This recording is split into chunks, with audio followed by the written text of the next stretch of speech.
Selamat datang, selamat berjumpa kembali di channel Pusat Update RPP.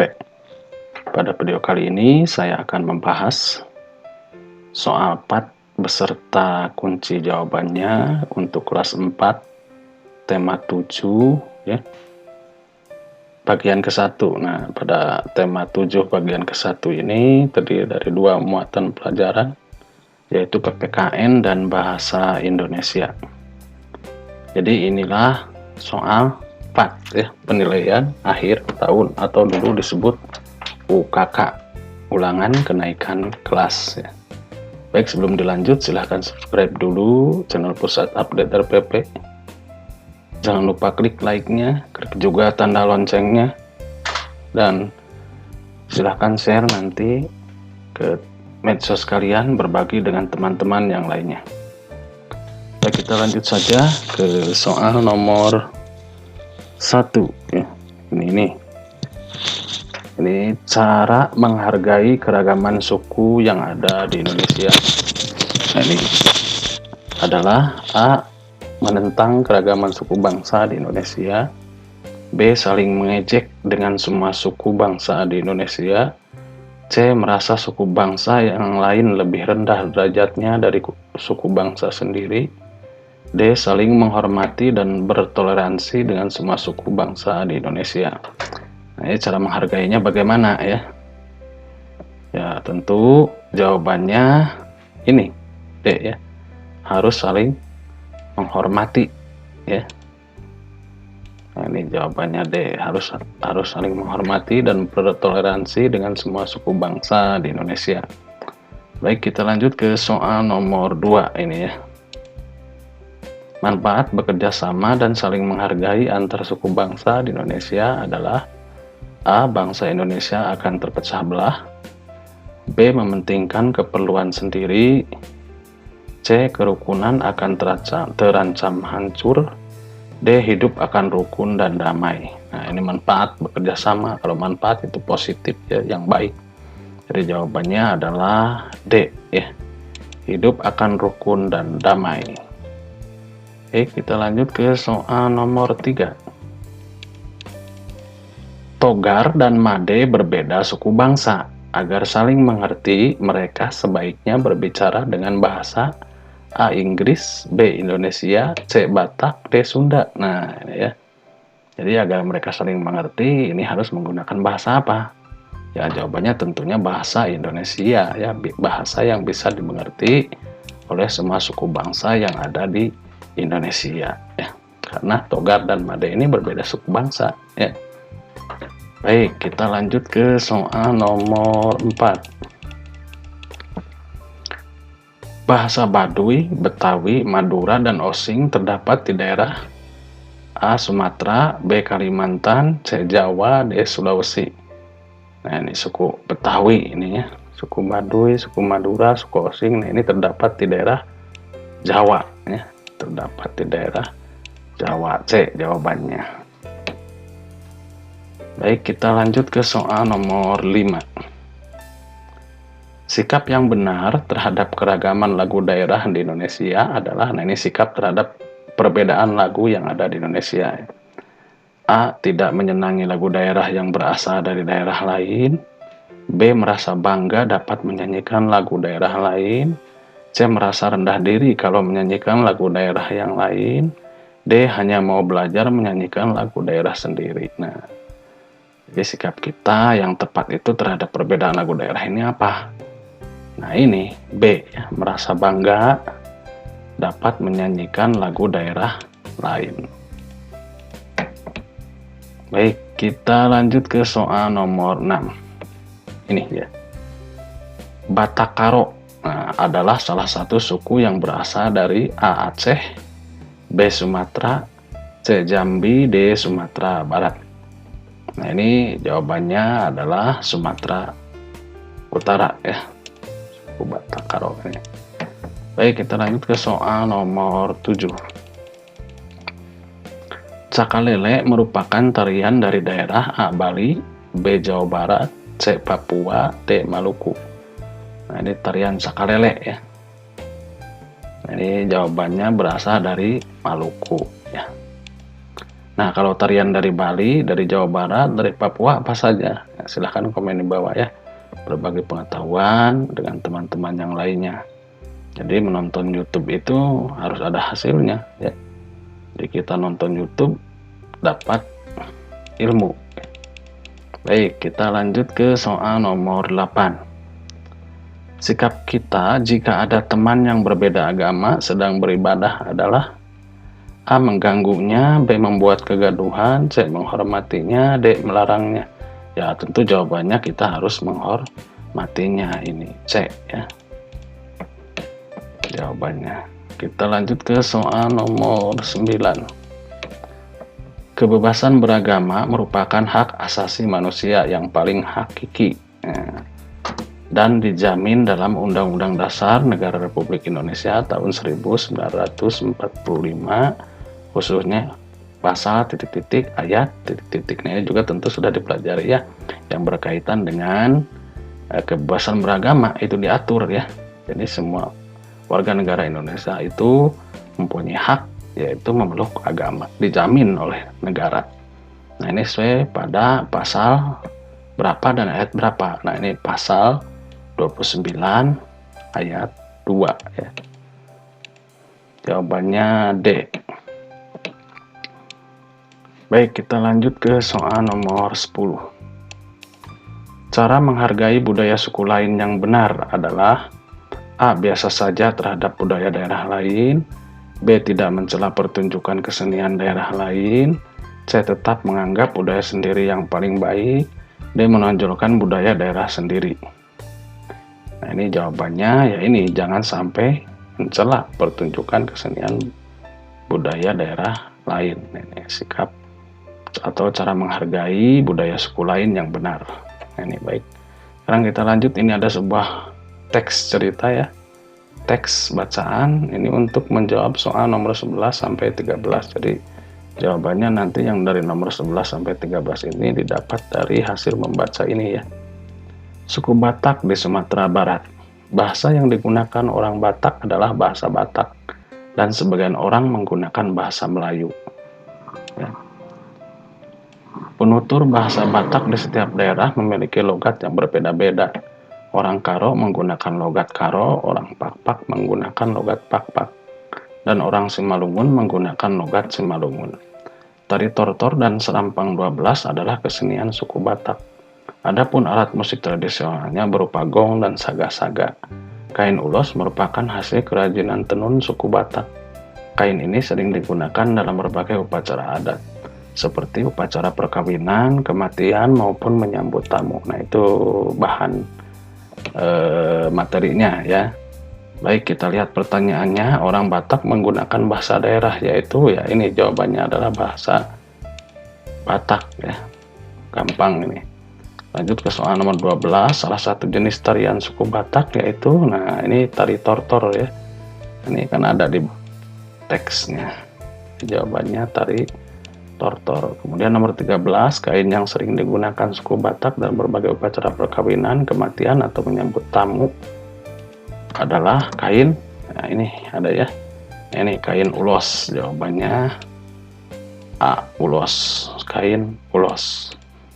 Nah, kain ulos seperti apa? Nanti silahkan search di Google aja ya, nanti akan ketemu itu seperti apa bentuknya, warnanya. Nah, kita lanjut ke soal berikutnya. Nah, ini ada wacana lagi, teks bacaan untuk menjawab soal nomor 14 dan 15.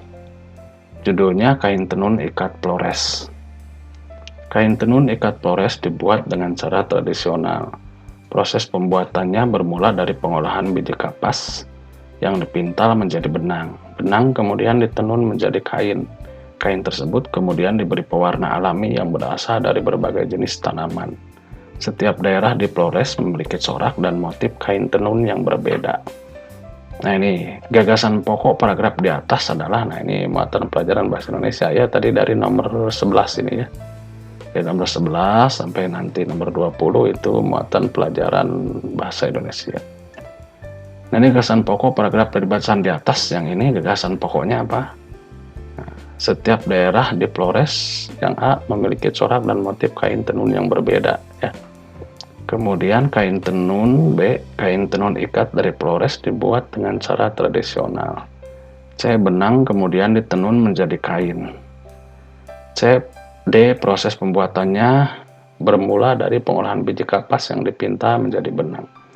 Nah, ini biasanya ya untuk gagasan pokok itu berbentuk kalimat utama. Nah, ini ya untuk yang teks ini gagasan pokoknya ini ya, kain tenun ikat dari Flores dibuat dengan cara tradisional. Nah, ini kenapa dengan ini? Ini di sini dijelaskan kembali ya, pembuatan tradisional itu seperti apa. Nah, ini dijelaskan kembali di sini. Jadi gagasan pokoknya ini, proses pembuatannya tradisional itu bagaimana ya, diberi pewarna alami. Nah, ini cara-cara tradisional. Makanya ini gagasan pokoknya. Baik, kita lanjut ke nomor 15. Sikap dan cara berpikir serta bertindak yang selalu berpegang teguh pada norma dan adat kebiasaan yang ada secara turun-temurun. Ini arti kata dari A. Kain tenun, B. Modern, C. Tradisional, D. Motif. Nah, cara berpikir yang bertindak dari dulu, zaman dulu ya. Nah, ini namanya tradisional. Jawabannya. Baik, kita lanjut ke soal ini ya, soal 16-20, nanti bahan bacaannya dari sini ya. Baik, mari kita baca saja dulu. Judulnya Rumah Gadang, Rumah Adat Sumatera Barat. Bentuk rumah gadang sering dihubungkan dengan cerita Tambo alam Minangkabau. Cerita tersebut tentang kemenangan orang Minang dalam peristiwa Adu Kerbau. Bentuk tanduk kerbau digunakan sebagai bentuk atap rumah gadang. Rumah gadang memiliki keunikan tersendiri dibanding rumah adat yang lain. Atapnya berbentuk meruncing, pada bagian ujungnya seperti tanduk kerbau. Atapnya menggunakan ijuk. Rumah gadang memiliki satu tangga di bagian depan. Dinding rumah gadang dihiasi ornamen motif akar, bunga, daun, serta bidang persegi panjang dan jajaran genjang. Rumah gadang memiliki banyak fungsi. Rumah gadang berfungsi sebagai tempat kediaman keluarga. Rumah gadang juga digunakan sebagai tempat untuk membicarakan suatu masalah. Selain itu, rumah gadang juga berfungsi sebagai tempat melaksanakan upacara adat. Apabila ada anggota keluarga yang sakit, dia akan dirawat di rumah ini juga. Nah, itu ya. Baik, setelah dipahami, mari kita lihat pertanyaannya. Asal-usul rumah gadang sering dihubungkan dengan cerita. Nah, ini ya. Tambo alam Minangkabau. Jadi jawabannya B. Baik, atap rumah gadang berbentuk apa nih? Nah, berbentuk tanduk kerbau. Ini tadi ada di teksnya. Sudah jelas ini.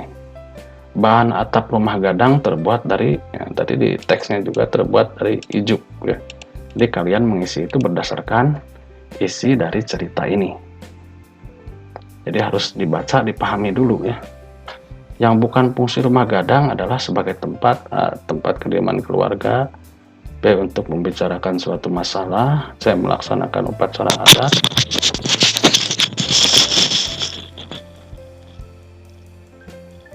D. pertandingan. Nah, ini ya. Jadi yang bukannya ini. Nah, ini untuk tempat pertandingan. Nah, tadi sudah dijelaskan di teksnya, tempat kediaman untuk membicarakan suatu masalah, melaksanakan upacara adat. Jadi tidak ada di teksnya diceritakan untuk pertandingan. Baik, kita lanjut ke soal nomor 20. Hiasan dinding rumah gadang berupa ornamen yang bermotif akar, bunga, daun, serta bidang persegi panjang dan jajaran genjang. Kata ornamen memiliki arti. Nah, ini persamaan kata ya, atau artinya. A. tempelan, B. gambar, C. corak, D. hiasan. Nah, ini kata ornamen. Artinya apa? Artinya jawabannya adalah hiasan. Nah, itu ya, itu untuk bagian A atau bagian 1. Nah, sekarang bagian 2, jawaban singkat. Nah, ini. Kitab suci agama Hindu adalah, nah ini juga tentu sudah dipelajari di tema 7 ya. Khususnya pada muatan pelajaran PPKN tentang kitab suci agama yang ada di Indonesia.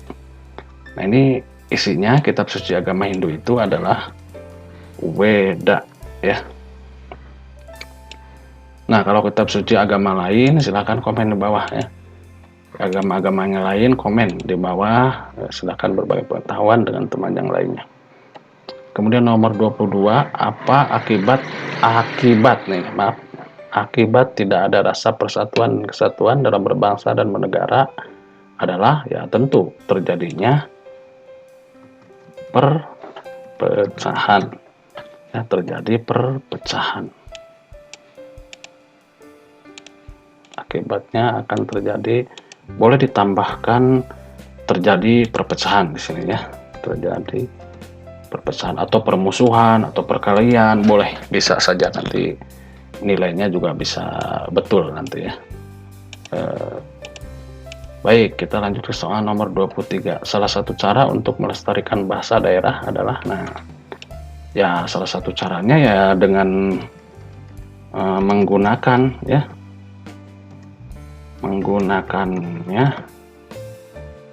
dalam kehidupan sehari-hari ya.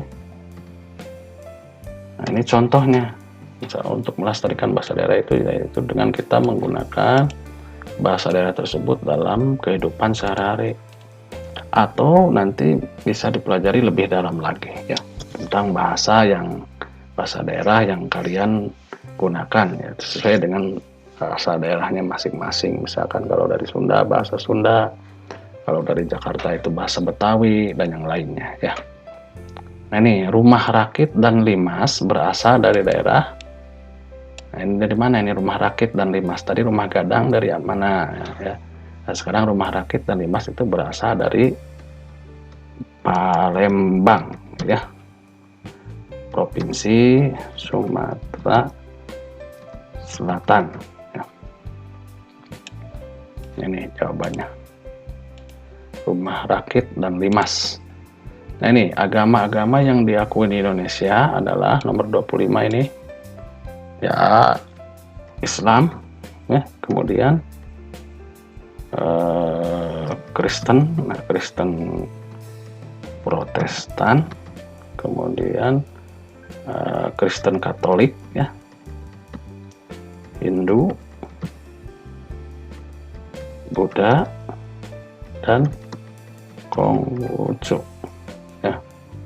Nah ini jadi ada berapa nih? Ada 6 ya, 1, 2, 3, 4, 1, 2, 3, 4, 5. Nah ada 6 ya, Islam, Kristen Protestan, Kristen Katolik, Hindu, Buddha, dan Konghucu. Jadi ada 6 agama. Baik, kita lanjut ke soal nomor berikutnya, yaitu nomor soal 26 sampai 30. Nah ini isinya dari sini ya, dari teks ini. Judulnya kain salele. Kain salele disebut juga baju celek, merupakan pakaian adat Maluku. Ciri-ciri baju celek terlihat dari motif garis-garis geometris berkotak-kotak kecil. Baju celek biasanya dikombinasikan dengan kain sarung. Warna kain sarung tidak terlalu jauh berbeda, harus seimbang dan serasi. Pemakaian baju celek juga dikombinasikan dengan kain pelekat yang disalele, yaitu disarung dari luar dengan panjang sampai batas lutut. Pelengkap kain adalah lenso, sapu tangan yang diletakkan di pundak. Pemakaian baju celek juga dilengkapi aksesoris. Para wanita biasanya mengenakan sanggul yang disebut konde bulan. Pemakaian konde bulan ini diperkuat dengan tusuk konde yang disebut haspel, terbuat dari emas atau perak. Haspel ini juga berfungsi sebagai perhiasan. Pakaian celek dipakai tanpa alas kaki.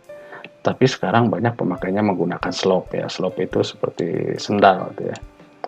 Sebagian besar pakaian adat hanya digunakan pada acara-acara tertentu seperti pernikahan, upacara adat, dan lain-lain. Pakaian adat Maluku ini perlu terus dilestarikan agar tidak punah. Nah ini ya, dibaca dulu, dipahami, baru kita lihat pertanyaannya.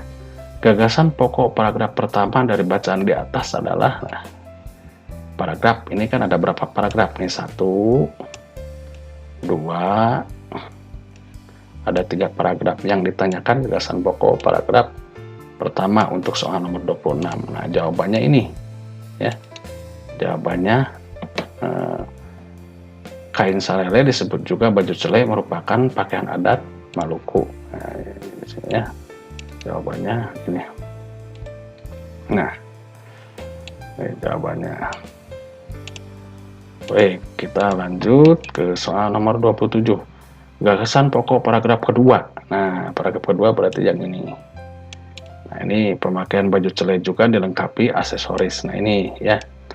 Nah, ini jadi dijelaskan kembali di sini aksesoris itu apa. Nah, jadi yang utamanya ini, gagasan utamanya.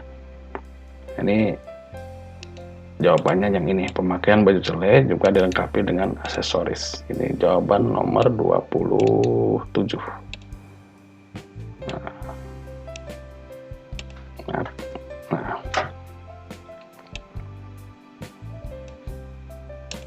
Nah, itu ya. Baik, kita lanjut ke soal nomor 28.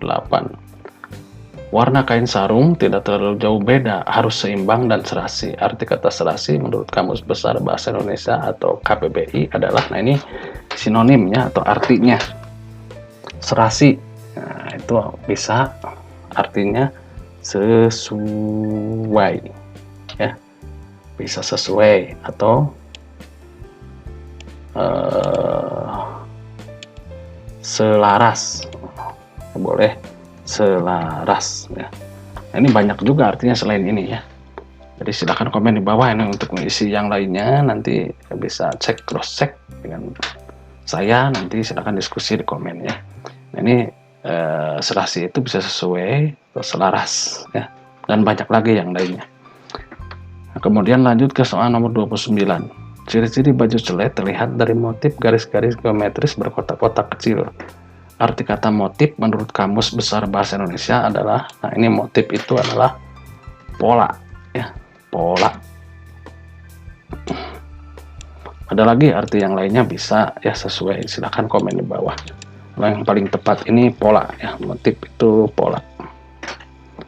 Lanjutnya nomor 30, nomor terakhir ini untuk bagian yang ke-1 ya, soal 4 tema 7 kelas 4 muatan pelajaran PPKN dan Bahasa Indonesia. Ini informasi yang baru yang dapat diperoleh dari bacaan di atas. Nah, setelah membaca ini, informasi apa yang kalian dapatkan? Ya, tentunya di sini adalah baju celek adalah baju adat yang berasal dari Maluku, ya, baju celek. Jadi ya itu diantaranya ini, boleh yang lainnya selama isinya yang berasal dari teks tersebut. Ya kan, pertanyaan juga informasi baru yang dapat diperoleh dari bacaan di atas adalah, nah ini salah satunya. Jadi tidak hanya ini ya, ini hanya secara keseluruhan saja. Ya baik, sampai di sana dulu ya pembahasan soal beserta jawabannya untuk tema 7 ya, bagian pertama khusus muatan pelajaran bahasa Indonesia, PPKN dan bahasa Indonesia. Nanti dilanjut ke video berikutnya soal dan pembahasan atau kunci jawaban tema 7 bagian kedua khusus muatan pelajaran IPA, IPS dan SBDP ya. Jadi mudah-mudahan bermanfaat. Jangan lupa subscribe, klik tanda like-nya, klik tanda loncengnya, dan silahkan bagikan, share di linknya di akun media sosial kalian ya. Terima kasih, sampai berjumpa kembali di video berikutnya.